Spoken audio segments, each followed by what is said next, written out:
She stood in the garage of a Gold Coast mansion at midnight, Chicago rain lashing through the gaps in the door, 8 months pregnant, her dark brown hair plastered to her cheeks.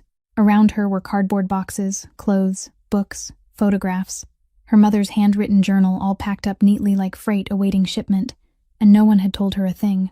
Waverly Tate, 27 years old, a night shift nurse who'd spent years handling other people's blood and tears, was now standing in the wreckage of her own life. She pushed the door into the house. The lock had been changed. Her keycard didn't work. She rang the doorbell of the home she'd slept in every night for 2 years. Through the glass door, she saw them Harrison Beckett, her husband, the 33-year-old man, this city called boss, sitting at the dining table with a platinum blonde woman by candlelight. Friday dinner, the meal Patrice used to cook for her, the chair she used to sit in. Harris glanced through the glass, saw her standing in the rain, then turned back and said something to the other woman. He didn't get up. Waverly counted. 1 minute, 5 minutes, 14 minutes. She stood in the rain for 14 minutes outside her own front door, until the first contraction seized her belly. Her knees buckled, and she collapsed onto the wet concrete floor between the cardboard boxes that held her entire life. No one opened the door. No one called her name. Then headlights split the rain. 4 vehicles came tearing in from 4 different directions at once, braking hard in front of the mansion gates. 4 doors slammed shut at the same time. 4 men stepped out, each one a different build, each one a different look in his eyes, but all 4 of them wearing the same thing on their faces, the kind of fury that's already passed the boiling point and turned completely still. The iron gate hadn't closed yet. If this story's got you hooked, hit that like button so more people can hear it. Share it with someone who needs to hear this, and subscribe so you don't miss what comes next. But to understand why Waverly Tate was standing in the rain that night, you need to know where she came from. Not from Gold Coast mansions or candlelit dinners with red wine. Waverly came from Southside Chicago, where winter cut through every crack in the door, and summer grew so hot, the asphalt softened beneath your feet. The 2-story house on Halstead Street had cracks running down the walls from ceiling to floor, wooden boards that creaked under every step, and a living room window that never closed completely tight. But every morning, the smell of coffee from the kitchen spread through the house before the alarm clock even rang, and her father's voice would rise, calling each child by their full name, as if it were a ritual to begin the day. Walt Tate was a plumber, 2 shifts a day, 6 days a week. His hands were calloused, his back bent more with every passing year, but he never walked into the house without bringing something for the children, even if it was only a candy bar broken into 5 pieces. Her mother, Ruth Tate, was a nurse at the community clinic on Ashland Street. She worked the late shift and came home when the whole house was already asleep, but every morning she was the first one awake, making coffee for her husband and putting breakfast on the table. She had a habit of writing in her journal with her left hand, her handwriting small and slanted, recording ordinary things she was afraid she might forget. Ruth died when Waverly was 14. One November evening, on her way home from the clinic, her car was hit from the side by a drunk driver at an intersection. The hospital called. Walt brought all 5 children there. They made it in time to be with her during her final hour. Waverly didn't clearly remember the moment her mother passed, but she remembered every second of the drive home that night. Her father drove. No one said anything. The radio was still playing a song no one heard.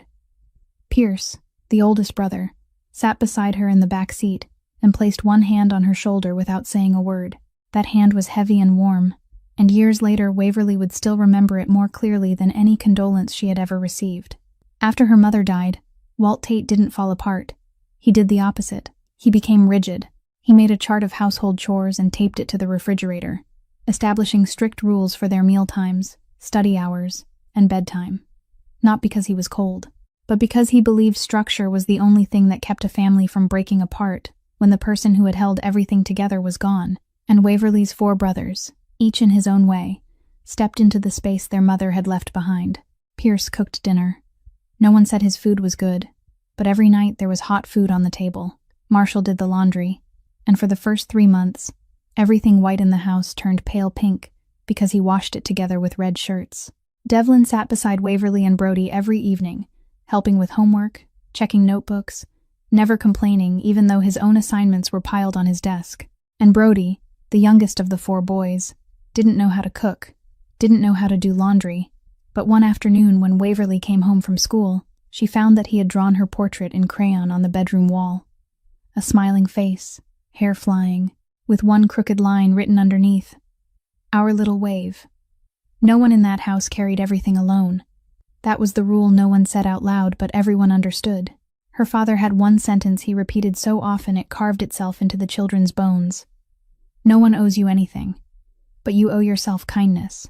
Waverly carried that sentence with her when she graduated from high school, when she enrolled in nursing school, when she took her first night shift at Mercy Hospital at the age of 23. The night shift taught her things books didn't teach. She grew used to blood, to tears, to the sound of a ventilator going silent at 3 o'clock in the morning, and the silence that followed. She learned that calm didn't mean having no feelings. Calm was how you kept someone else alive when everything around you was falling apart. And in the drawer of the nightstand in her small apartment, her mother's handwritten journal still lay there. Soft cover, curled corners, the last page holding the beginning of a sentence Ruth never had time to finish. Waverly had never written more into it. She kept that journal the way she kept her mother's voice. A voice time could blur but never completely erase. The night Harrison Beckett stepped into Waverly Tate's life came with no warning. There was no dramatic moonlight, no romantic music swelling in the background. There were only the flickering fluorescent lights in the emergency room at Mercy Hospital, the smell of antiseptic mixed with old coffee from the staff room, and the sound of an ambulance siren out in the parking lot that hadn't fully died away. It was a Wednesday night shift, around 2 o'clock in the morning, when the emergency room doors swung open, and 2 men stepped in first, their eyes sweeping the entire hallway before they moved aside. They weren't wearing uniforms. They weren't medical staff. They weren't ordinary relatives of a patient. They wore black suits and stood on either side of the door with the posture of men who were paid to guard, not to wait. Then he walked in. Tall, black hair cut short at the back but longer in front, square jaw, charcoal gray suit with no tie, the collar of his shirt open by 2 buttons as if he had abandoned formality somewhere on the way here. His left arm was wrapped in a temporary cloth, blood already soaking through, though not much. Waverly was the night nurse on duty. She looked at the wound before she looked at his face, because that was what she had been trained to do. She washed her hands, put on gloves, and prepared the instrument tray. He sat down on the examination table without needing anyone to tell him, and that told Waverly this wasn't the first time he had sat in a place like this. "Industrial accident," he said, as she began cutting away the temporary cloth. His voice was low, controlled, and he didn't even flinch when she exposed the wound. Waverly didn't ask. Not because she wasn't curious, but because after 4 years of night shifts at Mercy, she had learned that the real story was never told in the emergency room. People told the version they wanted you to hear, and her job was to stitch the wound, not open another one. She worked in silence. Disinfectant, local anesthetic, 7 stitches, even, precise, spaced the same distance apart. He watched her through the entire process, and Waverly knew he was looking, but she didn't lift her eyes. Not because she was shy, but because there was no reason to. When she finished bandaging him and wrote the antibiotic instructions, he asked, "You aren't going to ask anything?" Waverly tore off the prescription slip and placed it on the table beside him. "The wound has been stitched. Keep it clean. Don't soak it in water for 7 days. Change the bandage every morning. If it gets red, swollen, or starts draining pus, come back." Then she walked away. She didn't look back. She didn't say anything more. And Harrison Beckett, the man half of northern Chicago called Boss, in a lower voice than usual, sat there watching a night shift nurse treat him like any other patient at 2 o'clock on a Wednesday morning. He wasn't used to that. People either feared him, tried to flatter him, or looked for a way to take advantage of being close to him. No one had ever simply finished the job and walked away. 1 week later, he came back, not because of the wound. The stitches were healing well. Anyone could see that. He came at the end of the night shift, stood in the east hallway where the row of plastic chairs waited for patients' families, and waited. Waverly got off work at 4 o'clock in the morning. She pushed the door open and saw him sitting there. A different suit, same style, no bodyguards this time, or maybe they were standing out in the parking lot. He didn't explain why he was there. She didn't ask. She only sat down on the bench outside the emergency room because her legs were tired after 12 hours of walking back and forth, and he stepped outside and sat beside her, keeping enough distance not to intrude, but close enough to talk. "Why did you choose this work?" he asked. It wasn't a polite social question. He asked as if he truly wanted to understand why someone would willingly spend every night among blood, tears, and death. Waverly was silent for a few seconds. Then she told him. Not much. Her mother had been a nurse. Her mother died. She chose to continue the road her mother had left unfinished. That was all. No drama, no demand for pity. Just the truth, spoken in an ordinary voice at 4 o'clock in the morning on a bench outside the emergency room. Harris said nothing for a very long time. So long that Waverly thought he had lost the desire to talk. Then he turned toward her, and in the weak yellow light from the parking lot, she saw something heavy in his eyes. Something she had seen in patients who sat alone at midnight in waiting rooms but had never named. I haven't met anyone who talks about loss without asking for pity, he said. Waverly looked at him. Not at the boss of northern Chicago. Not at the man with 2 bodyguards and a watch on his wrist worth more than her entire apartment. She simply saw a tired person, sitting on a plastic bench outside the emergency room at 4 o'clock in the morning, allowing himself, for the first time in a very long while, to look exactly the way he felt. After that night on the hospital bench, Harris didn't disappear, but he didn't rush in like a storm either. He came slowly. In a way, Waverly didn't realize she was being carried along until she was already in the middle of the current. Their first meal together was at a small noodle shop in Chinatown, the kind with no English sign, plastic chairs, bright white lights, and a handwritten menu taped to the wall. Harris ordered in broken Mandarin, just enough to make the owner laugh softly, and Waverly realized it was the first time she had seen him look truly comfortable since that night in the emergency room. He didn't take her to an expensive restaurant. No limousine. No 100 roses. Their next meetings were walks along the shore of Lake Michigan before dawn, when she had just finished the night shift, and he, for some reason, was always awake too. They talked about small things. She told him about the 80-year-old patient who called for a nurse every night just to have someone to talk to. He told her about the first time he had to fire an employee and couldn't sleep for 3 nights afterward. She didn't know what kind of employee that had been, or what firing truly meant in his world. She only heard a man trying to give her the most honest pieces of himself he dared to offer. Waverly knew Harris had money. That was clear from the watch, from the car he drove himself to pick her up, from the way restaurant employees stood a little straighter when he walked in, but she didn't ask how much, and he didn't show off. He said he ran nightclubs and imported high-end liquor. She nodded. Not because she was naive, but because she respected boundaries, and partly, deep inside, she wasn't ready for the answer to break what was being built. 6 months passed. Waverly didn't move in with Harris, but his coat began appearing over the back of a chair in her apartment, and the second coffee cup on the kitchen counter every morning became something she looked forward to without saying it out loud. Then, one Sunday afternoon, she did the laundry. An old habit from Southside. She always checked pockets before putting clothes into the machine. Her hand touched something small, hard, wrapped in soft cloth. She opened it. A ring, not too large, not too glittering, but clearly not something someone accidentally left in a coat pocket. When Harris came that evening, she placed the ring on the kitchen table between 2 cups of coffee. He stood in the doorway, looked at it, and for the first time Waverly saw Harrison Beckett truly flustered. Not theatrically flustered. He stood there like a man who had planned hundreds of things in his life but didn't know how to say one single sentence to the woman standing before him. "When were you planning to ask?" Waverly said, her voice as ordinary as if she were asking what he wanted to drink. Harris opened his mouth, closed it, then exhaled. "I bought it 3 weeks ago. Every night I meant to ask. Every night I put it away again." Waverly looked at him, looked for a long time. Then she said, gently but without hesitation, "If you ask, the answer is yes." That was the truest moment between them. No kneeling, no music, no sunset sky, only 2 cups of coffee, 1 ring on the kitchen table, and 2 people looking at each other with the understanding that this decision would change everything. When Waverly told her family, her 4 brothers reacted exactly according to who each of them was, but only Brody's question stayed with her the longest. "Are you happy?"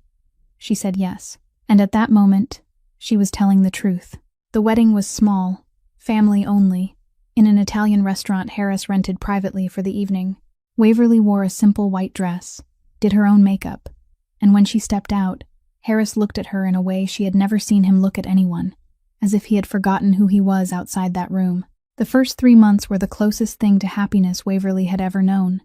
Harris came home every night. He cooked breakfast himself, the eggs always a little burned around the edges, but she never said so. He laughed more. The staff in the house said they had never seen the boss like that. The Gold Coast penthouse was so large it took Waverly 2 weeks to get used to all the rooms, but she never let it define her. She still called Patrice, the housekeeper, by her name. She still made her own coffee every morning, even though someone was always ready to do it for her. Then everything began to change. Not loudly, not suddenly, just like water rising in the night. You don't notice it until your feet are already wet. The first sign was a phone call at midnight. Waverly woke to the vibration of Harris's phone on the nightstand. He picked it up, left the bed, stepped into the hallway, and closed the door behind him. She lay still and listened, not to the words, but to his voice. Harris's voice through the closed door was no longer the voice she knew. It was cold, sharp. Each word cut short as if every syllable carried consequences. When he came back to bed, Waverly pretended to be asleep. He lay down and didn't hold her. "Just work," he said into the darkness, even though she hadn't asked. The following week, strange men began appearing at the penthouse, always in Harris's private office, the door always closed, the meetings lasting for hours. They weren't ordinary businessmen. Waverly recognized that from the way they sat, always facing the door, never turning their backs outward, their eyes sweeping the room before they settled. The habits of people living in a world where vigilance was a condition for survival. Harris wasn't absent. That was the hardest part. He still came home every night, still sat at the dinner table with her, still asked how her day had been. But he began sleeping with his back turned, began showering the moment he stepped through the door instead of holding her first, began checking his phone with a new password she didn't know. He was present, but he had already left, and Waverly realized that the absence of someone lying right beside you hurt much more than the absence of someone far away. Then came the evening when she did the laundry again. The same old habit, checking pockets. This time it wasn't a ring. Her hand stopped when she thought of Harris's knuckles through the shirt he had taken off. Not touching the shirt itself, but that morning, when he had reached for his coffee cup, she had seen them. Purple bruises on the knuckles of his right hand, spreading from the middle joints to the back of his hand. Harris said he had hit a shelf in the liquor warehouse, but Waverly was a nurse. She had seen enough bruises in 4 years of night shifts to know bruises on knuckles don't come from hitting a shelf. They come from hitting something harder. Or someone. She didn't ask. But that night, for the first time, she opened her laptop and began searching. Beckett Holdings, nightclubs, liquor imports, old articles, vague mentions, suspicious gaps in public records. And then, one afternoon when Harris was away, she looked for insurance papers in the locked cabinet in the bedroom. She didn't find insurance papers. She found 2 passports, 2 different names, 2 nationalities, the same face. Waverly sat on the bedroom floor for 15 minutes, her back against the side of the cabinet, the 2 passports on her lap, and understood that she had married a man she had never truly known. She put them back exactly where they had been, locked the cabinet again, and said nothing.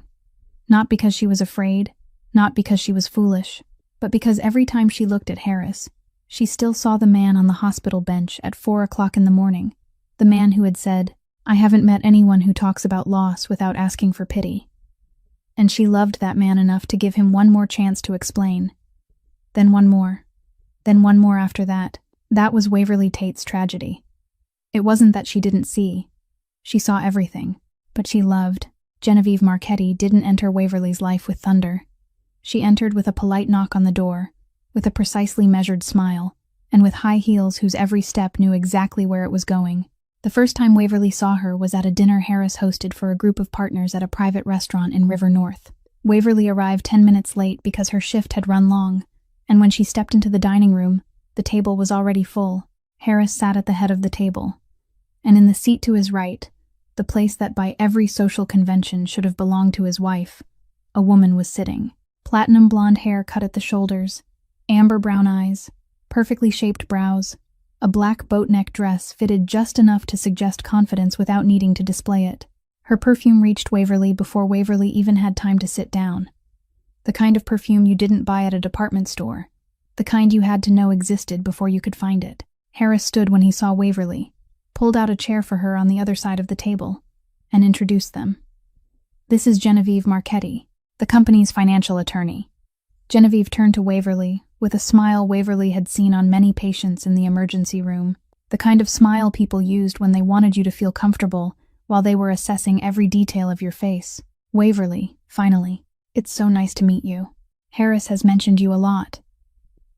Her voice was warm, evenly paced, without a single unnecessary word. Then she looked at the dress Waverly was wearing, the dark blue dress she had bought on sale at Nordstrom Rack, and said, I like this color on you. Very natural. No one else at the table heard anything wrong, but Waverly heard it. Natural wasn't a compliment. It was a way of saying, you don't belong here, but you're trying, and that's sweet. Dinner continued. Genevieve spoke with Harris in a language Waverly didn't belong to. Company names, tax structures, transaction codes, asset strategies.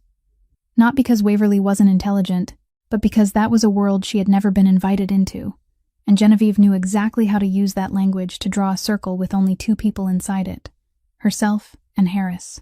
Waverly sat on the other side of the table, silent, watching, and for the first time, she felt like a guest in her own marriage.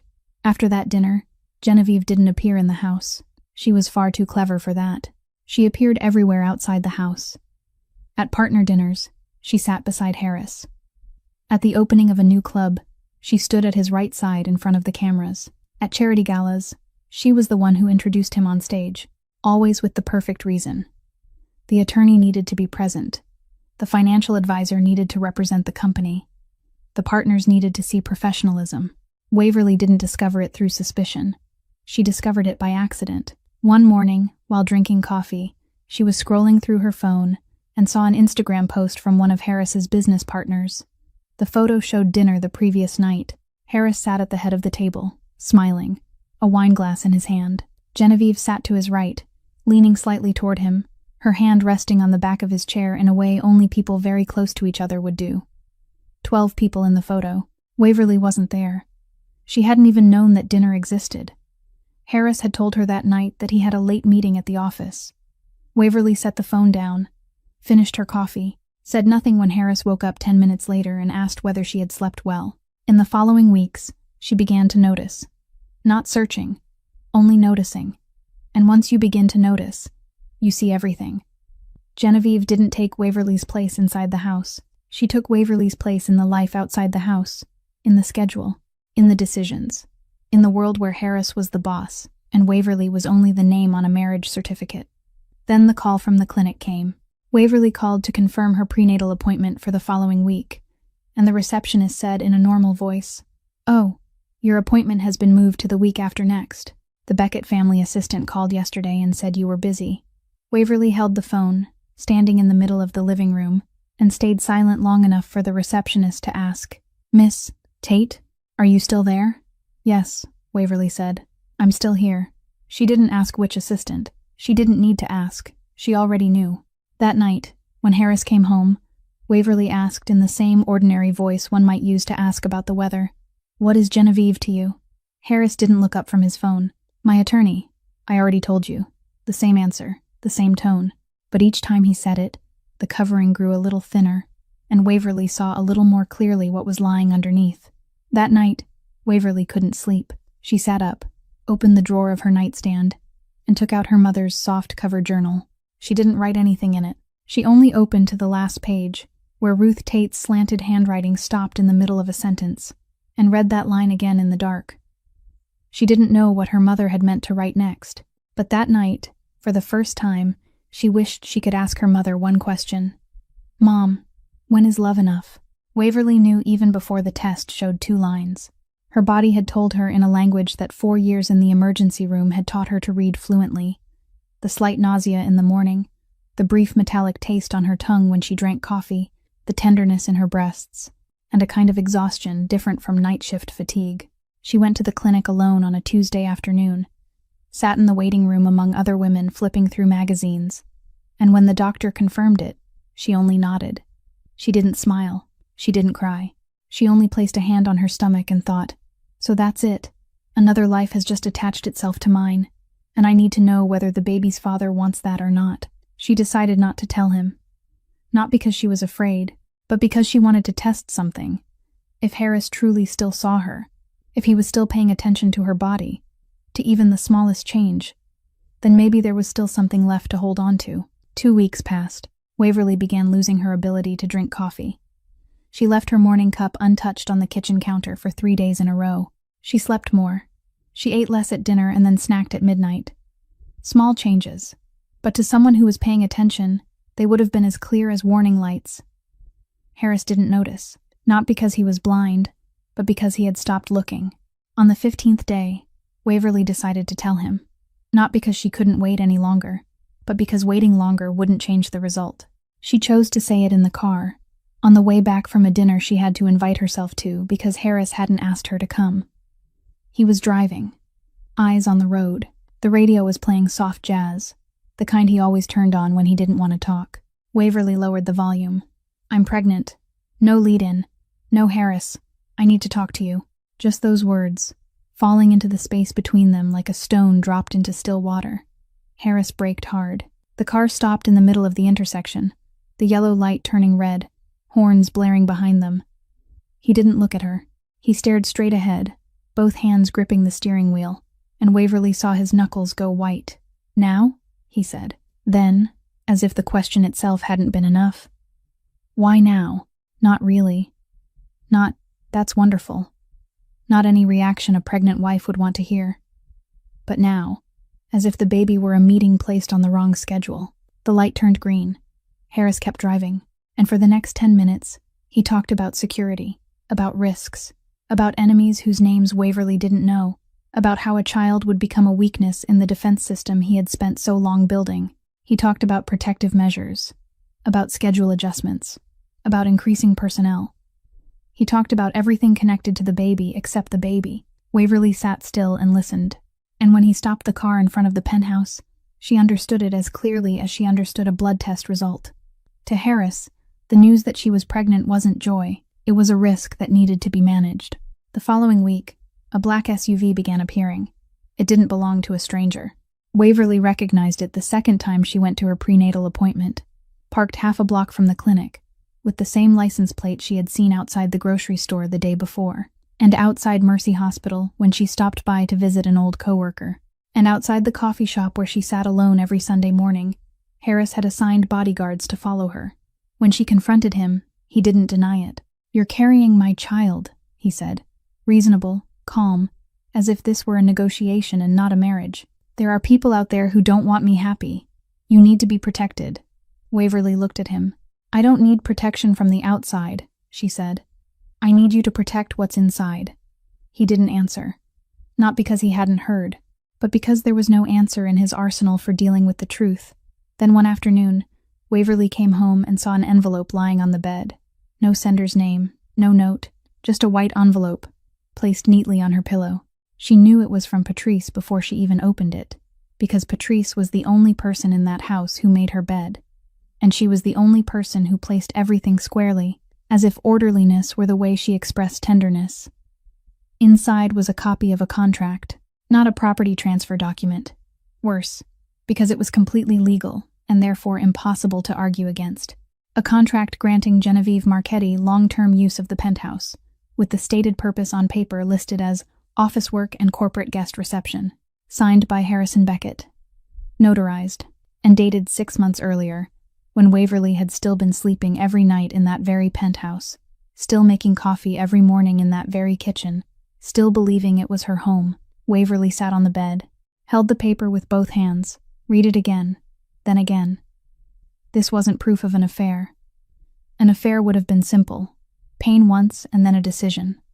This was proof of systematic replacement, planned, signed, sealed, and carried out while she was still here, still loving him, still carrying the child of the man whose signature was on that paper. Waverly didn't sleep that night. Not because of the nausea or the baby kicking, but because the contract was still lying on the nightstand, and every time she closed her eyes, she saw Harris's signature on the final line, the familiar stroke of his pen she had seen on birthday cards, on the first check he signed for the Mercy Hospital Charity Fund, on their marriage certificate, the same hand, the same handwriting, but on a piece of paper giving another woman the right to occupy the space where she was lying. By 4 o'clock in the morning, Waverly sat up. She didn't cry. She didn't call anyone. She sat on the edge of the bed, both hands resting on her 8-month pregnant belly, and made a decision. She wouldn't confront him in the bedroom. Not in the office. Not in any room where Harris controlled the sound, the light, and who was allowed to hear what. She would go to the place where he was the boss in front of everyone, and she would stand there, and she would tell the truth. Saturday night. Harris's nightclub in the West Loop. The kind of club you couldn't find on Google Maps, with no sign, only a steel door, and 2 men in black standing outside with earpieces. Waverly didn't go to the front door. She knew she wouldn't get through. 8 months pregnant, no name on the VIP list, no one recognizing her because Harris had never brought her here as his wife in front of a crowd. But she knew the back entrance. The staff entrance through the alley, past the kitchen, up the service stairs, straight onto the VIP floor. Harris had taken her that way 5 times during the first 3 months of their marriage, when he wanted to avoid curious eyes, when he kept her like his most beautiful secret. That passage had once been a privilege of love. Tonight, it became the entrance for truth. The kitchen staff recognized her. A few people nodded. No one stopped her. She walked through the kitchen, hot and heavy with the smell of oil and grilled meat, past the service stairs with exposed brick walls, and pushed open the door to the VIP floor. Music crashed into her, low, heavy, the bass shaking the floor. The lights were dark, with only blue and purple neon sliding across the walls. The smell of expensive liquor, cigars, and perfume mixed together. And in the farthest corner, at the main VIP table, Harris sat at the head, black suit, collar open, a glass of whiskey in his hand. 6 partners sat around him, and on his right, in the place Waverly had seen in the Instagram photo, Genevieve Marchetti sat leaning slightly toward him, her platinum blonde hair catching the neon light, laughing as she said something that made the whole table nod along. Waverly walked forward. Her 8-month pregnant belly didn't allow her to move quickly, but she didn't need speed. She needed every step to be clear, deliberate, saying that she knew exactly where she was going and why. The first person to notice her was one of the partners. He looked up, his glass stopping halfway to his mouth, his eyes widening a little when he saw a pregnant woman walking across the VIP club floor at 11 o'clock at night. The second was Genevieve. She had been in the middle of saying something when her eyes landed on Waverly, and for the first time, Genevieve Marchetti didn't finish her sentence. Harris saw her last, and in that moment, for about 2 seconds, Waverly saw something on his face she had never seen before. Fear. Not fear of her, fear of what she was about to say in front of the people sitting around that table. Waverly pulled an empty chair from the next table. No one stopped her. She placed it right next to Harris, forcing Genevieve to slide her chair back, sat down, and let the silence stretch for exactly 3 breaths. Then she turned to Genevieve, looked straight into those amber brown eyes that, for the first time, didn't know whether to smile or not, and said, "I'm his wife. You're in my seat." 7 words. No shouting, no trembling. The voice of a night shift nurse. The kind of voice she used to tell a patient's family that the surgery had not succeeded. The VIP table froze. Glasses hung in the air. No one breathed. Genevieve stood. Slowly, controlled, but her eyes wavered. Something had happened that she hadn't scripted in advance. She stepped back without saying a word, because any word now would be wrong. Harris stood, lightly gripping Waverly's elbow. "Private room," he said low. She followed him, not because she obeyed, but because she hadn't finished speaking. Inside the private room, the door had barely closed before Harris turned to her. No remorse, no explanation. He was angry. "You embarrassed me." 4 words, and those 4 words told Waverly everything she needed to know. Not, "Are you okay?" Not, "Why are you here?" But, "You embarrassed me." Image, power, face in front of partners. That was what he was afraid of losing, not her. Waverly looked at him. Calm, clear. The same way she had been calm when she stitched 7 stitches into his arm on the first night. "You aren't embarrassed because I showed up here," she said. "You're embarrassed because I had to show up here." Harris didn't answer. Not because he hadn't heard, but because she was right, and he knew she was right, and nothing in Harrison Beckett's world had prepared him for the moment when the truth was spoken, in a calm voice, by the woman he had once loved enough to buy a ring for and hide it in his coat pocket for 3 weeks.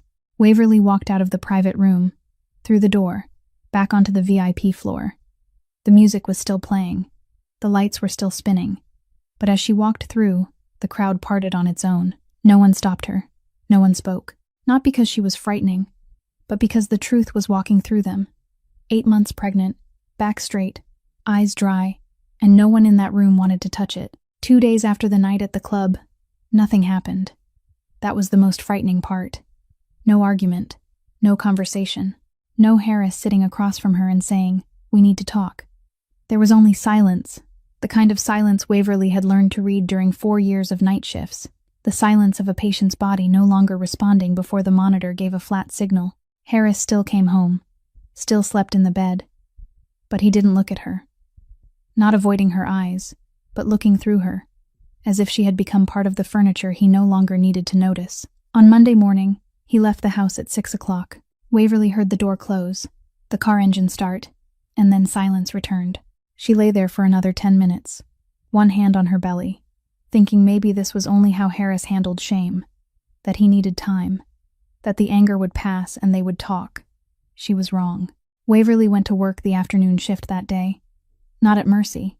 She had taken leave when her pregnancy reached 6 months, but she stopped by the hospital to submit maternity insurance paperwork and see old coworkers. She left the hospital at 9 o'clock at night, driving back to the penthouse through the Chicago streets, damp with the first light rain of the season.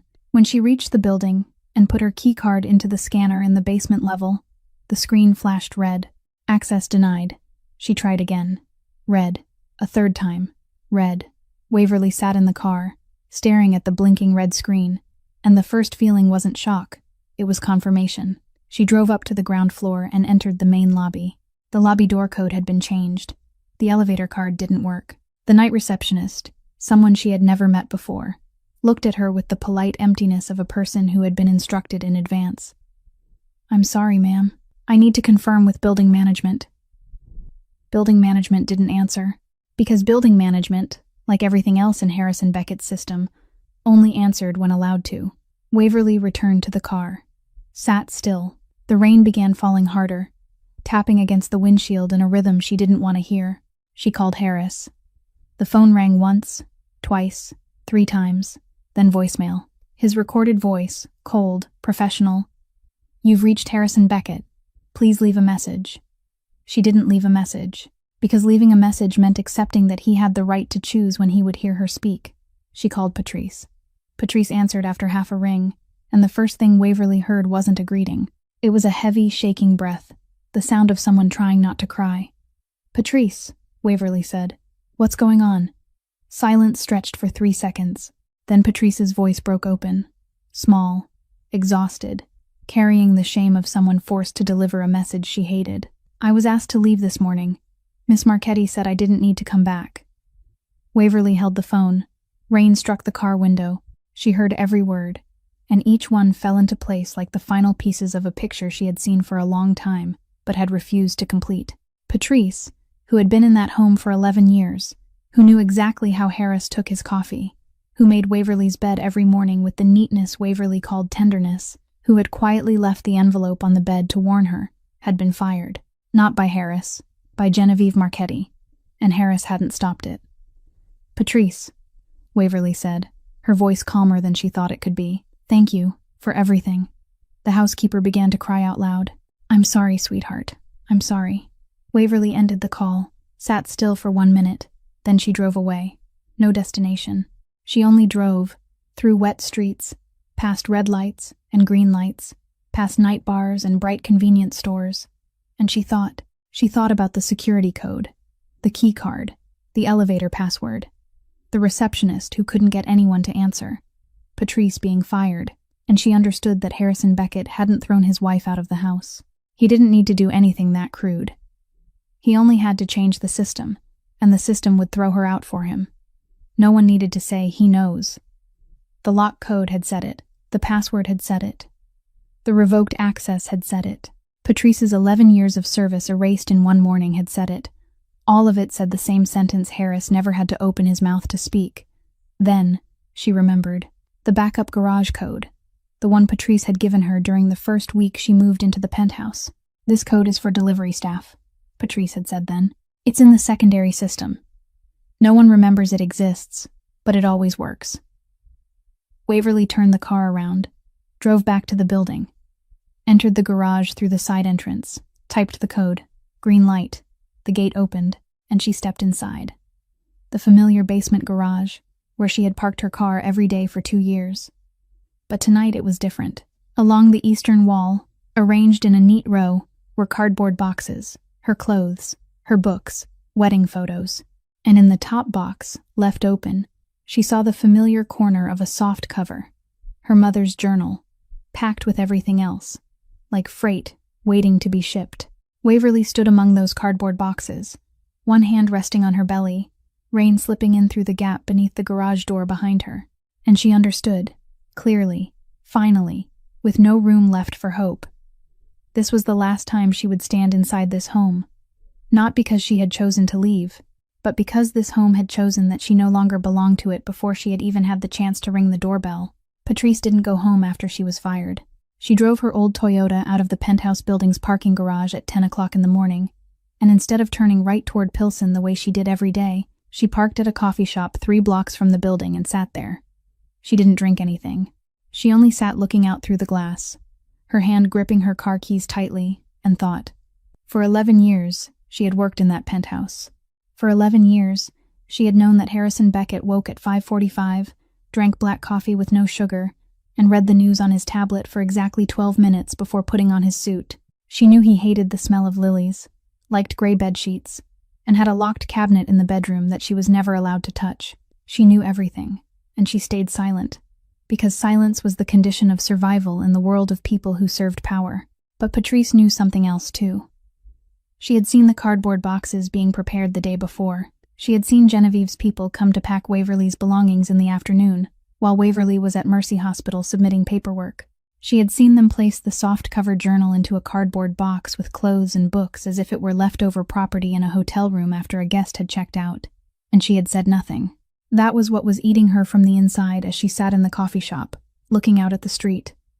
She had known what was about to happen, and she hadn't said anything. Not because she didn't care, but because she was afraid of the way Genevieve had looked at her that morning while saying, "You don't need to come back anymore," in the voice people used to cancel a magazine subscription. But now, sitting there with her hand around the car keys, Patrice thought about Waverly, thought about the 27-year-old girl who had first stepped into the penthouse and said, "Hello, I'm Waverly. What's your full name?" No one in 11 years had ever asked Patrice for her full name. No one had called her ma'am instead of hey or housekeeper. No one had remembered her birthday, until Waverly placed a small cake on the kitchen counter in March, with a handwritten card. "Thank you for everything, Waverly." At 9 o'clock that night, Patrice drove back to the building. Not because she had forgotten something. Not by coincidence. She came back because she knew Waverly would return that night, wouldn't be able to get through the door, and would find her way to the garage with the backup code Patrice herself had given her. She came back because it was the only thing she could still do after 11 years of silence. She entered the garage through the alley walkway, the one building staff used to take out the trash, and she saw Waverly, sitting on the concrete floor, her back against a cardboard box, both hands wrapped around her belly, eyes open but looking at nothing. Rain had slipped in through the gap under the garage door, gathering into a small puddle a few steps away from her. Patrice didn't scream, didn't run to her. She walked over slowly, knelt beside Waverly, and placed a hand on her forehead. Cold. Her skin was cold. "Waverly," she said softly. "Can you hear me?" Waverly turned her head. Her eyes took a few seconds to focus. "Patrice?" Her voice was hoarse, weak, as if she had been sitting there longer than her body could bear. Patrice didn't call emergency services. She knew that any call going through the official system would reach Harris's ears within an hour.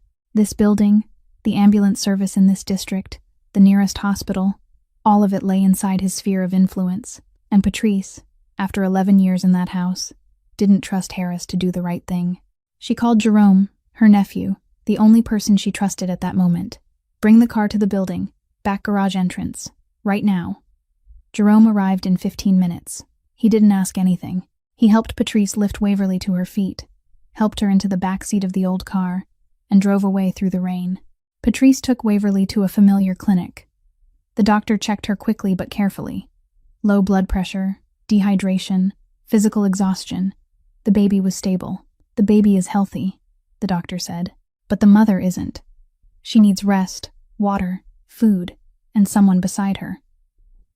Patrice stood outside the examination room while the doctor checked Waverly. She leaned against the wall, arms folded across her chest, and for the first time that day, she allowed herself to shake. Not because she was cold, because she was relieved, because Waverly was still all right, because Patrice had come back in time. She took Waverly to her small apartment in Pilsen. 2 bedrooms, old wooden floors, 3 pictures of saints hanging on the wall, the same ones she had brought with her from her homeland when she came to America 30 years earlier. She spread clean sheets in the small room, added extra pillows, and poured a glass of water to place on the nightstand. Waverly stood in the doorway, looking around. The room was smaller than the spare bathroom in the penthouse, but the sheets were clean, the pillow was soft, and on the nightstand there was a glass of water someone had already poured for her. "You don't have to do this," Waverly said quietly. Patrice stood at the door, looked at her, and for the first time, said the truth she had held inside for 11 years. "I worked in that house for 11 years. I served rich, powerful people, and not one of them looked at me like I was a human being. You were the only one who treated me like a person. This glass of water isn't a favor. It's what I owe you." Waverly said nothing. She only nodded, lay down, and within 5 minutes, she was asleep. Her first sleep in 2 days. But it didn't last. At 3 o'clock in the morning, Waverly jolted awake. Her heart was racing, sweat on her forehead. She had heard a car outside, an engine moving slowly, as if someone were driving past the apartment and watching. She sat up in bed, both hands gripping the blanket tightly, eyes fixed on the window where the streetlight shone through the thin curtains. The sound of the car came closer, slower, then stopped. Waverly held her breath, counted. 1 second, 2 seconds, 5 seconds. Then the engine rumbled, the brakes hissed, and the vehicle rolled away. A garbage truck. Only a garbage truck collecting trash at 3 o'clock in the morning, the way it did every night in Pilsen. Waverly breathed out, lay back down, but she couldn't sleep anymore. She lay on her side, eyes open, staring into the dark, and for the first time since everything had begun, she felt something she had never felt with Harris before. Not anger, not sadness, not disappointment. Fear. She was afraid of the man she had once loved enough to say, "If you ask." The answer is yes at the kitchen table with 2 cups of coffee. She was afraid of him now in a way she had never feared any midnight emergency, any delirious patient, any monitor sounding flat, because those were things she had been trained to face. But no one had trained her how to face the moment when the person she loved became the person she feared. On the second night in Patrice's apartment, Waverly woke at 2 o'clock in the morning and knew she wouldn't fall asleep again.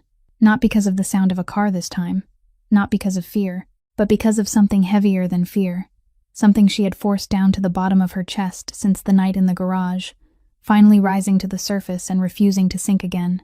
She left the bed, walked barefoot down the short hallway, past the small living room where 3 pictures of saints hung on the wall, looking down with gentle eyes she didn't feel worthy of receiving in that moment, and went into the kitchen. Patrice's kitchen was small. Old wooden cabinets, a white counter yellowed slightly at the corners, the refrigerator humming steadily in the dark. Waverly didn't turn on the light. She sat down on the floor, her back against the lower kitchen cabinet, her knees drawn up against her 8-month pregnant belly, and when that posture settled into place, when her back rested against the cold wood and her arms wrapped around her knees, she realized she was sitting exactly the way her father had sat, in the kitchen on Halsted Street, at 3 o'clock in the morning, after the night her mother died. Walt Tate had sat alone on the kitchen floor, both hands wrapped around a cold cup of coffee, eyes fixed on nothing. Waverly had been 14 then, standing in the kitchen doorway, watching her father, not daring to step in, not daring to call out to him, only standing there and memorizing the sight of the strongest man she knew sitting on the floor and looking as if gravity had doubled. Now she was sitting in the same posture, the same hour, the same darkness. But when the tears began to fall, for the first time since everything had begun, it wasn't because she was repeating her father. It was because she was repeating her mother. A woman alone, pregnant, in the middle of the night, in a kitchen that wasn't hers. Ruth Tate had once been a woman alone on her way home at midnight after a shift, tired, thinking about tomorrow's breakfast, thinking about the 5 children sleeping at home, thinking about the cup of coffee she would make for her husband before he woke. and her mother had never made it home. Waverly cried, not sobbing, not wailing. She cried the way people cry after holding it in too long, silently, tears sliding down both cheeks and falling onto her pregnant belly, her shoulders trembling softly without making a sound, as if her body had become so used to hiding pain that even when it broke, it still tried to be as small as possible. She didn't cry for Harris, didn't cry for the penthouse, for the changed locks, for the cardboard boxes, for Genevieve. She cried because at 27 years old, 8 months pregnant, sitting on someone else's kitchen floor at 2 o'clock in the morning, she saw the outline of her mother, clearly inside her own shadow, and that repetition hurt more than any betrayal. Soft footsteps came from the hallway. Patrice stood in the kitchen doorway. She didn't turn on the light, didn't ask whether Waverly was all right, didn't say, "Everything will be okay," or any of those comforting sentences people say when they don't know what else to say. She only stepped inside, slowly, sat down on the floor beside Waverly, leaned her back against the kitchen cabinet, and stayed there, silent. Two women, sitting on the floor of a small kitchen in a Pilsen apartment, one 60 years old, one 27, darkness around them, the refrigerator humming, and neither of them saying a word. They sat that way until the first light slipped through the kitchen window, thin and gray as ash, and the darkness pulled back slowly without disappearing completely. Patrice was the first to stand. She went to the stove, put the kettle on, and when the water boiled, she made 2 cups of tea. Not coffee. Tea. She placed 1 cup on the floor beside Waverly, then sat back down, and they drank tea in silence while Chicago woke outside the window. That was the moment Waverly Tate was most truly human. Not the calm nurse, not the patient wife, not the strong girl from Southside, just a person in pain, sitting on the floor, allowed to hurt without needing to explain why. Waverly didn't call anyone, not because of pride, not because she thought she could handle it alone, but because she knew who her husband was, knew the world he controlled, and she was afraid that pulling her 4 brothers into a fight with Harrison Beckett meant placing them inside a circle of danger whose rules they didn't understand. Pierce was strong, but strong in a world with rules. Harris's world had no rules, only consequences. So Waverly stayed silent. She lay in the small room in Patrice's apartment, eyes fixed on the ceiling, her phone on the nightstand, and she didn't touch it. But Brody Tate had a habit. Every Tuesday and Friday, at 7 o'clock at night, he called Waverly. It didn't matter where he was, what he was doing, whom he was tattooing, or what he was eating. At 7 o'clock on Tuesday and Friday nights, he pressed call. The habit had begun when Waverly moved into the penthouse with Harris. When Brody realized that the distance between Southside and Gold Coast wasn't measured in miles but in worlds, and he feared that if he didn't call regularly, she would drift into that other world and forget the way home. 18 months, not once forgotten. That Friday, at 7 o'clock at night, Brody called. The phone rang. Rang. No one answered. He called again. The second time, it rang all the way through and fell into voicemail. The third time, exactly the same. The fourth time, Brody didn't let it ring to the end. He hung up, sat in the chair at the tattoo shop in Milwaukee, looked down at his phone, and felt his stomach tighten in a way he couldn't explain with logic, but understood completely by instinct. Waverly always answered. Always. Even when she was on shift, she would text back within 10 minutes. Even when she was tired, she would call back before sleeping. 3 years without a single exception, and today 4 calls had fallen into nothing. Brody opened his contacts, found Patrice's name. He had her number from the time he visited Waverly at the penthouse a few months earlier, when Patrice made him tea and said, "Your sister is the best person I've ever met in that house." He pressed call. Patrice answered after 2 rings. Silence came from the other end, the heavy, damp kind of silence that belonged to someone deciding how much to say. "Patrice," Brody said. Waverly isn't answering. The silence stretched for 3 more seconds. Then Patrice's voice came through, low, tired, but clear. "You should come to Chicago." She didn't say more. She didn't need to. Those 6 words were enough for Brody to rise from his chair, look at the client lying on the tattoo table, and say, "I have to go." But Brody didn't call Pierce, not because he didn't trust his oldest brother, but because Brody, among the 4 brothers, was the one who understood the line between action and recklessness. If Pierce heard that something had happened to Waverly, He would act immediately, would drive to the penthouse, would stand in front of Harrison Beckett, and would do the right thing in the right way. But Harrison Beckett wasn't an opponent of righteousness. He was an opponent of preparation. So Brody called Devlin. Devlin answered in New York, in the accounting office where he had just finished an audit report for a pharmaceutical company. "Dev," Brody said, "Waverly isn't answering. Patrice says we should come to Chicago." Devlin didn't ask anything else. He set the phone on the desk, turned off his computer screen, and opened a folder he had created the day Waverly got married. The folder had no name, only dates. Inside were 2 years of his quiet tracking of Beckett Holdings' finances, not because he didn't trust Harris, but because Devlin Tate didn't trust anyone when it came to his sister. He had pulled public records, tax reports, business licenses, real estate transaction histories. He had marked the gaps, the mismatched numbers, the shell companies registered in Delaware with no employees. He had never dug all the way to the bottom because there hadn't been a strong enough reason. Now he had one. 3 hours. That was all the time Devlin needed to complete the picture. Not starting from zero, but darkening the lines he had sketched long ago. When he was done, he had enough. Money laundering transactions through 3 nightclubs, hidden assets under ghost company names, irregular cash flow through liquor import accounts, enough to put Harrison Beckett in federal prison, enough to make the empire of North Chicago tremble. Devlin called Marshall. Marshall listened for 15 seconds without interrupting, then said, "Send me the file. I need 2 hours to read it. And call Pierce." "You call him," Devlin said. "You're the lawyer. You know how to say it so Pierce doesn't drive through the night to Chicago without a plan." Marshall called Pierce. Pierce was at home in Detroit, sitting in the kitchen with a glass of water in his hand. He listened to Marshall speak for 30 seconds. Didn't interrupt. When Marshall stopped, Pierce was silent long enough for Marshall to check whether the call was still connected. Then Pierce asked, his voice low, controlled, without a ripple of emotion, "Who has the most information?" "Devlin." "Let me talk to Devlin." That was all. No shouting, no cursing, no vow to kill anyone. Pierce Tate didn't act from emotion. He acted from strategy. And that was exactly why he was more frightening than anyone else in the Tate family. Because when Pierce finally acted, it was never impulsive. It was always precise. 10 minutes after the call with Devlin, Pierce set his glass of water on the kitchen table, stood, and took his car keys. At the same time, in New York, Devlin closed his laptop and picked up his coat. In Philadelphia, Marshall slipped the file into his leather briefcase and walked out of his office.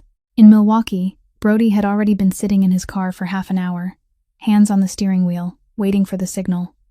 4 cities, 4 men, and 1 missed call on a Friday night had pulled them all toward the same point. Pierce called Harris on Saturday morning. No texting, no middleman. He called directly to the personal number Waverly had given him when she had first gotten married, the number Pierce had never used until today. Harris answered after 3 rings. "I'm Pierce Tate," he said, "Waverly's brother. I need to meet you. Today." There were 2 seconds of silence on the other end of the line. Then Harris answered, his voice controlled, calm, slightly weighted at the end of each sentence, in the way of a man used to giving orders. "Come to the penthouse. 2 o'clock tomorrow afternoon." He agreed because he believed he controlled the situation. The penthouse was his territory. His guards were in the lobby. His cameras were on every floor. He had faced people more dangerous than his wife's 4 civilian brothers. Traffickers from the East Coast, bosses from the West Side, men who carried histories of violence thicker than tax files. In Harris's eyes, the 4 Tate brothers were a 1-hour meeting, and then it would be over. That was the greatest mistake Harrison Beckett made that year. 2 o'clock in the afternoon, 4 men walked into the penthouse lobby. Pierce led the way, dark gray suit, no tie, his back straight in the way only years in the military could train into a body. Marshall followed right behind him, his steps quicker, his energy different, jaw tightening, loosening, then tightening again as if he were fighting himself to stay calm. Devlin came in last on the left, his right hand holding a thin leather briefcase, his face expressionless, his eyes already finished sweeping the entire living room as he stepped inside. Brody was the last one. He wasn't carrying a leather briefcase. He wasn't wearing a suit, denim jacket, tattooed arms showing below the sleeves, and in his hand he held something small, soft-covered, with curled corners. The journal. Harris stood in the middle of the living room, a whiskey glass in his hand, even though it was only 2 o'clock in the afternoon. 2 bodyguards stood near the entrance. He looked at the 4 men sitting down on the sofa across from him, and for a moment, he assessed them the way he assessed everyone. What threat? What weakness? Can they be bought? Can they be frightened? Pierce looked at Harris. He didn't speak right away. He let the silence hang in the room long enough that Harris had to set the whiskey glass down. Then Pierce gave Devlin a slight nod. Devlin opened the leather briefcase, took out 20 pages of A4 paper, bound together, and placed them on the glass table in the center of the living room with a soft click that everyone heard. "Beckett Holdings," Devlin said, his voice as flat as if he were reading a tax report to a client. 3 nightclubs using fabricated revenue to launder money through a fake vendor payment system. 2 shell companies registered in Delaware. No employees, no office, but 6-figure cash flow moving through them every quarter. The liquor import account has 14 transactions over the past 18 months that don't match any real shipment. He stopped, looked at Harris. "I'm not the FBI, but I know people who are." Harris looked down at the file. Didn't touch it. His face didn't change, but Waverly had once told Pierce that when Harris was truly worried, he showed no expression at all, and that was exactly what was happening. Marshall spoke next, taking a small business card from the inside pocket of his jacket and placing it beside the file. "This is the card of a federal prosecutor I went to law school with. He currently works for the Northern Illinois Prosecutor's Office. We still have lunch every month." He left the card there. No threat. No, "I'll send the file." Just placing it on the table as a possibility. And that possibility was heavy enough. Harris looked from the file to the business card, then up at the 4 men. For the first time, he understood he had misjudged them. These weren't 4 civilian brothers who had come to yell in his face and then go home. This was a system, and each person in that system carried a weapon money couldn't buy and bodyguards couldn't block. "Where is your wife?" Harris asked, his voice trying to stay calm. Pierce didn't answer the question. Instead, he looked at Brody. Brody understood. He placed the soft-covered journal on the table, beside the financial file, beside the federal prosecutor's business card. The journal looked small, old, out of place among the legal documents, but it was the heaviest thing on the table. Pierce looked at Harris. "This is my mother's journal. My mother died 13 years ago. Waverly has kept it with her ever since. Every night she couldn't sleep. She opened it and read the last page, where my mother left her final sentence unfinished. That was how she kept my mother's voice." He stopped. "Let silence do its work. You packed it into a cardboard box with clothes and books, stacked in the garage like trash waiting to be shipped." Harris looked at the journal. He didn't look at the financial file, didn't look at the prosecutor's card. He looked at that small, soft-covered notebook with curled corners, and something on his face changed. Not fear, not anger, something worse than both. The sudden recognition that, in the process of removing Waverly from his life, he had accidentally placed the memory of her mother into a pile of discarded things, and that act said more about him than any money laundering file ever could. Footsteps sounded on the stairs. Genevieve appeared at the top of the staircase, wearing a white dress, her hair pinned neatly, her eyes quickly scanning the living room and assessing the situation in 2 seconds. She walked down, her professional smile already prepared. "I think there's been a misunderstanding here. I can help clarify." Marshall turned to her. Didn't stand. Didn't raise his voice. Only said, calmly, as if presenting in court, "Mr.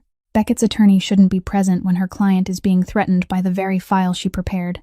The smile on Genevieve's face died. Not slowly. Immediately. She understood, in 1 second, that these men didn't only know about Harris. They knew about her role, about the file she had prepared. Genevieve stood there. Her right hand moved slowly to her briefcase, her fingers tightening around the leather handle as her professional composure slipped away entirely. She tried to maintain her composure, but her authority had completely shattered. Then she backed away, turned, walked up the stairs, and disappeared. Pierce came to Patrice's apartment alone. He didn't bring Marshall, though Marshall wanted to come. He didn't bring Devlin or Brody. He needed to see his sister without the 4 emotional walls of 3 other men standing between them.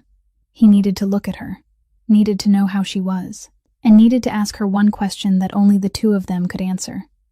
Patrice opened the door. She looked Pierce over from head to toe, and in her eyes there was something like relief, like a final guard finally seeing reinforcements arrive. She nodded toward the hallway. Last room. Pierce walked through the small living room, past the 3 pictures of saints on the wall, and stopped at the bedroom door. Waverly was sitting on the bed, her back against the wall, both hands resting on her pregnant belly. She didn't cry when she saw him. Her eyes were dry, awake, and carrying something Pierce recognized immediately because he had seen it in the eyes of comrades after the worst missions, the calm of someone who had crossed to the other side and come back. "Don't do anything stupid," Waverly said. That was the first sentence she said to him. Not, "Thank you for coming." Not, "I'm so scared." But don't do anything stupid. Because even now, Waverly Tate still worried about other people before worrying about herself. Pierce leaned one shoulder against the doorframe, folded his arms. And for the first time that week, something almost like a smile passed over his face. "When have I ever done anything stupid?" Waverly looked at him. Then she laughed. Softly, briefly. But it was there, and Pierce remembered it because it was proof that his sister was still intact inside. "Tell Marshall not to hit anyone," she said. Pierce tilted his head. "That's harder." She laughed again. This time, 1 second longer. Then the smile faded, and her face returned to what Pierce had seen from the moment he walked in. The absolute clarity of someone who had already made her decision and didn't need anyone to persuade her. Waverly didn't tell the whole story again. She didn't sit there and rewind every event, every night, every betrayal. She reached for the phone on her nightstand and handed it to Pierce. "Look." Pierce took the phone, sat down in the small chair beside the bed, and began scrolling. Call history. 17 calls to Harris's number in 2 weeks. Not one answered. Not one returned. Messages. One way. Waverly sent them. Harris read them. Didn't reply. The blue check marks on every message were like small cuts proving that he had seen them and chosen silence. Photos. The contract granting use of the penthouse. Harris's signature. Genevieve Marchetti's name. The notary seal. Next photo. Cardboard boxes in the garage. Clothes. Books. The corner of the soft-cover journal sticking out. Next photo. The key card scanner flashing red. Access denied. Pierce scrolled slowly. Said nothing. His face didn't change, but Waverly knew he was reading each photo the way he read a mission map, memorizing every detail, marking every weak point, building the complete picture before giving any reaction at all. When he finished scrolling, he placed the phone on the bed, looked straight into Waverly's eyes. No pity, no anger, only his full attention on her, the same way he had focused on her the night their father drove them home after their mother died, and he placed a hand on her shoulder without saying a word. "What do you want?" Pierce asked. Not, "Are you okay?" Not, "I'll handle it." But what do you want? Because Pierce respected his sister enough to ask instead of deciding for her. Waverly answered at once. No hesitation. No preface. 3 requests, as clear as the medical orders she wrote every night on patient boards. My name on the baby's birth certificate. Harris has no custody rights, and health insurance for the baby until 18. No house. No money. No revenge. No philosophy about forgiveness or peace. 3 requests, and every one of them was for the baby, not for her. Pierce looked at his sister, and in that moment, he saw their mother in Waverly's eyes, the absolute priority given to the child, the kind of priority no one needed to teach because it had already been there before the baby was even born. He nodded. Okay. 1 word. But when Pierce Tate said, okay, it wasn't an empty promise. It was a contract that needed no paper, no signature, no seal. Because the Tate family doesn't sign contracts. They keep their word. Waverly was the one who called. Not Pierce, not Marshall. She held the phone herself, dialed the number herself. And when Harris answered after 1 ring, she spoke in a voice he had never heard from her before.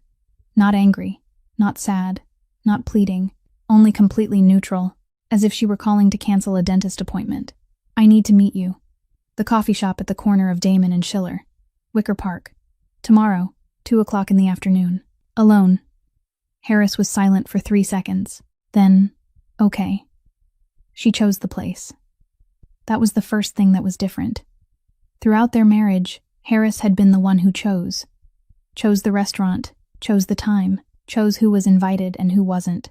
But this time, Waverly chose the small coffee shop she had passed many times on the way from Patrice's apartment, the kind with large glass windows facing the street, wooden chairs, a menu written in chalk on a blackboard, and not one person inside who knew who Harrison Beckett was. That was the point. She wanted to meet him in a place where he had no power, no bodyguards, no private lobby, no whiskey in a crystal glass, only $3 coffee, natural light through the windows, and two people sitting across from each other with nothing left to hide. Harris arrived on time. She watched him step in through the glass door and knew at once that something had changed. Not on the outside. He was still tall, still square-jawed, still black-haired, but his suit was wrinkled at the cuffs. There were dark circles under his eyes, and when he crossed the doorway, he didn't scan the room with the habit of a man who always controlled the space. He only looked straight at her, searching for her among the wooden tables and the customers drinking afternoon lattes. And when he found her, he walked over more slowly than usual. He looked like the man in the emergency room that year, tired, unmasked, without control. Just a human being sitting down across from his wife, not knowing where to begin. Waverly didn't help him begin. She placed an envelope on the table, the one Marshall had prepared. Inside were the divorce papers, the agreement granting Waverly sole custody, and the financial commitment. Not a large amount of money. She didn't ask for half the empire. Didn't ask for the penthouse. Didn't ask for cars or jewelry or anything that 2 years in Harrison Beckett's world should have given her the right to demand. She asked only for health insurance for the baby until 18 and an education fund. That was all. Harris opened the envelope, took out the papers, read the first page, turned to page 2, page 3. His eyes moved slowly over each clause, and Waverly knew he wasn't reading with the eyes of a lawyer or a businessman, but with the eyes of a man looking at an inventory of everything he had lost. When he finished reading, he set the papers down on the table, didn't push them back, didn't object. He only sat there, his hands resting on the edge of the table, looking at the papers, silent long enough that the barista behind the counter glanced over, as if she thought they were praying. Then Harris asked, and that question was the one thing Waverly hadn't prepared for. "What's the baby's name?" She paused. Not because she didn't want to answer, but because she hadn't told the baby's name to anyone. Not Pierce, not Patrice, not Brody. She had kept it the way she kept a breath, the last thing that belonged completely to her and the baby, a founder, untouched by anyone else. "Why do you want to know?" she asked. Harris looked at her. Not in the old way, not the way the boss of northern Chicago looked, assessing, calculating, controlling. He looked at her the way he had looked on the hospital bench at 4 o'clock in the morning, when he was only a tired man sitting beside a night shift nurse and telling the truth for the first time. "Because I want to know at least one thing before I sign," he said. Waverly looked at him. For a long time. Then she said the name. Only the first name. No last name. The name she had chosen 3 months earlier. The name she whispered every night while lying in the small room at Patrice's apartment, one hand on her belly, talking to the unborn baby. Harris listened. He repeated that name, softly, slowly, each syllable, as if he were writing it somewhere deeper than memory, somewhere that even if he lost everything, that name would remain. Then he picked up the pen and signed, not because of Devlin's financial file, not because of Marshall's federal prosecutor business card, not because of fear, but because in the moment he repeated his child's name, he saw Waverly more clearly than ever before, more clearly than on the first night on the hospital bench, more clearly than the morning she found the ring in his coat pocket, and he understood, finally, what he should have realized from the beginning. She had never needed him. She had only chosen him, and now she was choosing differently. Waverly stood. She didn't offer a final word, didn't say thank you, didn't say forgive, didn't say hate. She only stood, pushed her chair in gently with the habit of someone used to cleaning up after herself, and walked to the door. The Chicago afternoon light poured in when the glass door opened, pale, gold, warm, the kind of late fall light you only see in the Midwest at around 3 o'clock in the afternoon. She stepped into that light, didn't look back. Harris sat alone. The coffee in front of him had gone cold. The signed papers lay on the table, the ink not yet dry. The barista called over. "Do you need anything else?" Harris didn't answer, because the most honest answer to that question was something he couldn't say to a stranger in a $3 coffee shop on an ordinary Tuesday afternoon in Wicker Park. 3 weeks after that afternoon in the coffee shop in Wicker Park, On an early winter morning when Chicago was covered in the season's first thin layer of mist, Waverly Tate passed through the doors of Mercy Hospital, not as a night shift nurse, but as a patient. The familiar doors, the long accustomed hallway, the sharp smell of antiseptic, but this time she wasn't wearing a white coat. She was wearing a hospital gown, seated in the wheelchair required by hospital policy, and the person pushing that chair was the head nurse of the maternity ward, a woman who had worked with her through more than 3 years of night shifts. When Waverly was brought into the delivery room, the head nurse bent down, took her hand, and said softly, "You've spent the past few years taking care of everyone here. This time, let us take care of you." Waverly nodded, and for the first time in a very long while, she allowed herself to be cared for without feeling guilty about it. Downstairs, in the hospital cafeteria, 3 men sat around a white plastic table, machine coffee in front of them, and no one drinking. Pierce sat with his back straight, eyes fixed on the entrance, silent. Marshall sat beside him, one foot hooked over the chair rung, arms crossed over his chest, occasionally breathing out heavily before falling silent again. Devlin sat across from them, phone on the table, eyes lowered but not reading anything. No one said a word. Brody sat in the farthest corner, separated from the other 3, his back against the wall. In front of him, a napkin was spread open on the table, and in his right hand was a pen he had borrowed from the reception desk. He was drawing, not looking up, not talking, just drawing, slowly, line by line, as if that was the only way he knew how to wait without losing his mind. 47 minutes. That was the time from when Waverly entered the delivery room to when a nurse pushed open the cafeteria door and said, "Tate family?" Pierce stood first. His chair scraped against the tile floor. He followed the nurse up to the 3rd floor, through the maternity hallway he had never stepped into before, to the door of the delivery room, and stopped. He didn't go in right away.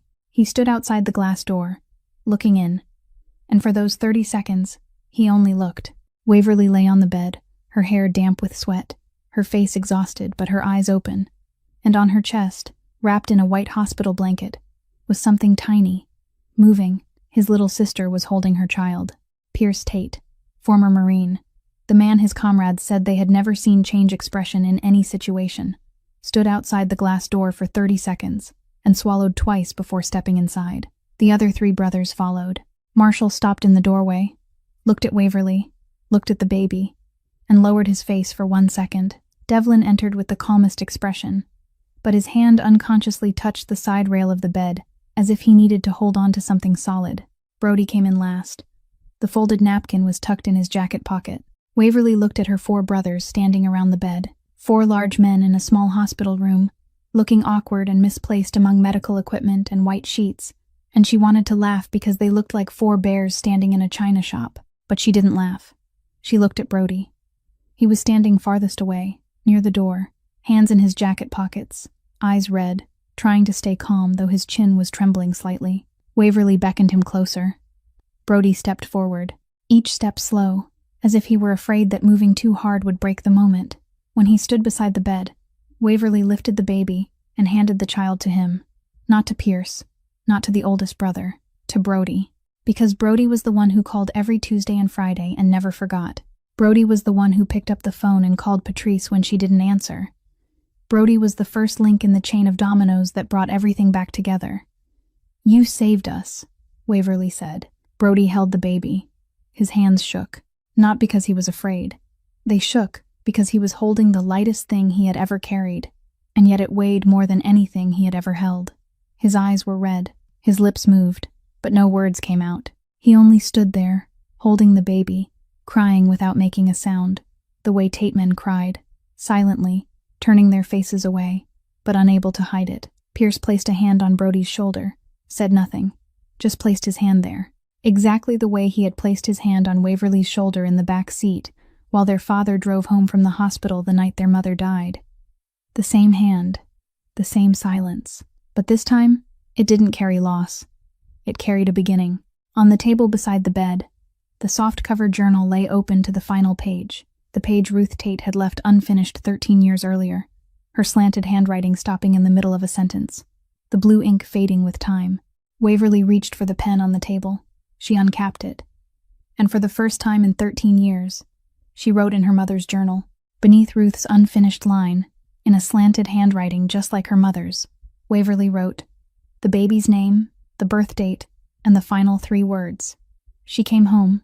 She closed the journal, placed it on the table, and lay back against the pillow, watching Brody hold her child, watching Pierce stand beside him with a hand on his brother's shoulder, watching Marshall and Devlin standing behind them, and she thought that maybe her mother, somewhere, was seeing the line she had just written, and maybe she was smiling, and maybe the sentence she had left unfinished 13 years ago had also been those same 3 words.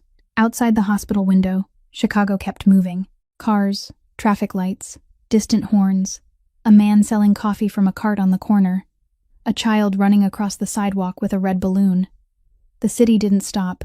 The city didn't know that in a small room on the 3rd floor of Mercy Hospital, a woman had just completed her mother's unfinished story, and in Brody's jacket pocket, the napkin lay folded. On it, with the pen borrowed from the reception desk, he had finished the sketch he had begun in the cafeteria. Not the baby's face, nor Waverly's portrait, only 2 hands holding each other tight against the white background. No names were needed. It was simply the pure act of holding on. Sometimes, the strongest act of endurance isn't staying and suffering. It's stopping, standing up, and walking away, not because love has ended, but because finally, you've begun to love yourself. Thank you for staying until the final minute of this story. If something touched you, even for just one small moment, press like so this story can reach more people, and share it with someone you think needs to hear this today. If you haven't subscribed to the channel yet, press subscribe and turn on notifications so you don't miss new stories every day. We truly want to know how this story made you feel. Which moment stayed with you the longest? Share it in the comments below, because every comment you leave is a way for us to listen to what rests deep inside your hearts. Waverly's story reminds us that self-respect isn't selfish. It's the bravest act of love you can give to yourself and to the people who truly love you. We wish everyone watching this video good health, a joyful life, and peace in every day. Goodbye, and see you again in the next video.